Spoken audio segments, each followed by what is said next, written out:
সন্মিলিত মহিলা সমাজ আৰু ডিমৌ সন্মিলিত নাৰী সমাজ যৌথ উদ্যোগত আৰু আমাৰ স্থানীয় ৰাইজৰ সহযোগত আজি অসম বুক অফ ৰেকৰ্ডছৰ বাবে প্ৰায় 12,000 গৰাকী বিয়ানামে আজি মুখৰিত কৰিছে।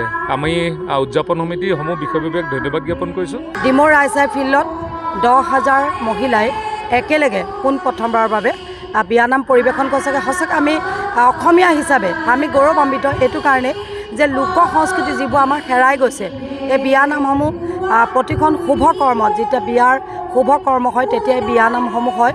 গতিকে এই বিয়ানামসমূহ যিহেতু লুপ্ত হৈ গৈছে আৰু এইখিনি পুৰুষমুখী মহিলাৰ উদ্যোগত আজি যে ডিমৌ ৰাইচাই ফিল্ডত হৈছে, সঁচাকৈ আমি নিজকে গৌৰৱ অনুভৱ কৰিছোঁ যে